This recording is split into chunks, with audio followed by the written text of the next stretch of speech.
Whether you're thinking of buying, selling, or moving into a new rental this spring, it's best to be prepared. Here with her checklist is real estate broker Jasmine Lee. Hey, Jasmine. Hey, Mary. How's it going? So good. Thanks for having me, as always. Oh my gosh, it's always so good to see you. I feel like I learn so much from you, and I feel so informed. Yeah, you ask great questions. Oh, thank you so much. I've always been a very inquisitive person. That's good. Okay, so spring is traditionally a really great time in the real estate market. Are you seeing that this year?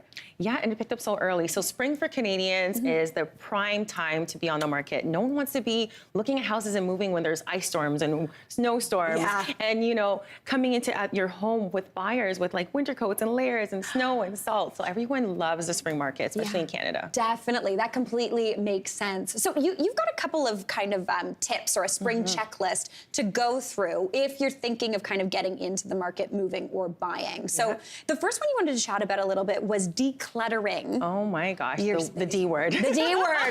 Yes, yeah. So it's the first step we talk about with our clients that are looking to sell, because really you want to show them the space and what they need to get rid of to create more space in their home. And as you can see in this photo, the minimalist lifestyle is back. Yes. And I love it. And our clients are just like, why didn't we live like this when we own the property, Totally. right? Yeah. So this is our listing. You can show how we show our properties when it's time to sell. And our clients are just like, man, I wish I lived like this. So I'm saying to clients now and homeowners now, do this now so that you can enjoy your home. Yeah. And you're not moving with stuff that you don't even want anyways. Yeah. So chuck it, keep it, sell it, have fun with your property, enjoy it before you sell it. I love that. And you've said to me before, if you are looking to declutter, you can also make a little bit of money. Hello. And sell on that resale market. Facebook Marketplace. Yeah. It's so good. It's so good, and you got to be quick with it, but you can make some good side cash. So hey, side hustle. And we had our first garage sale last year, and it was a great way to meet the neighbors. Totally. And my son was doing all the negotiations. I love that so. How old is he? 9 years old. Obsessed. Perfection.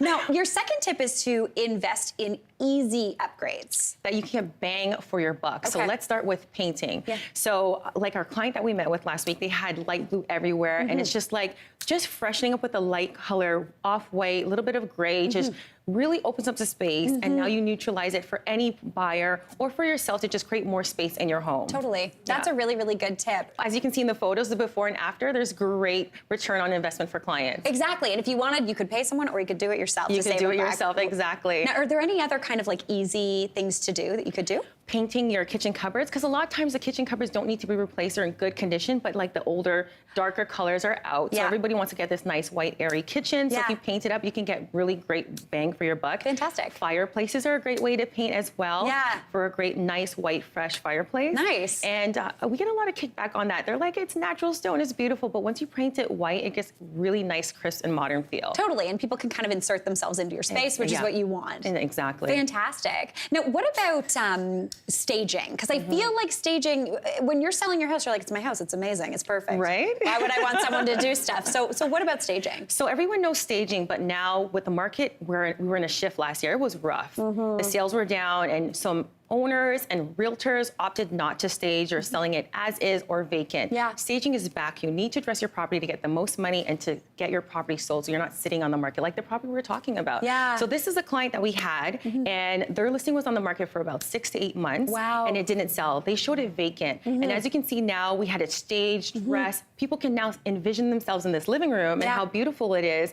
And this is a bedroom before and after. And then now you can see, okay, what size bed fits in here. You can see your personality in here. So it makes a huge difference. Yeah. And now the property is sold and closed. Oh, that's fantastic. Thank Just you. with a bit of staging. Good job. That's amazing. Yeah, exactly. That's how you know you got a good realtor. Yeah. Thank you, Mary. Now, what about for renters? So you recommend exploring co-living options. If you're in the major cities in Canada, it is quite pricey. A one bedroom's anywhere from $2,800 to $3,200. Yeah. So if you're looking at just to even rent a room for $1,300 to $1,500 a month and share the common areas, you can really get ahead and save to then purchase your own property. Yeah, that's amazing. Again, getting ahead and saving it a couple bucks. Now, what about, speaking of planning ahead? Yes. This one's a tricky one because you can never know. What about the mortgage situation and interest rates? That is a really hot topic right now. And we've seen really low rates for a few years, 1% to 2%. Now we're in the climate where it's 5% to 7% interest rates. Yeah. So let's get ahead, 6 to 12 month planning, work on things like a co-living space so that you can rent and have some reserve funds so that you're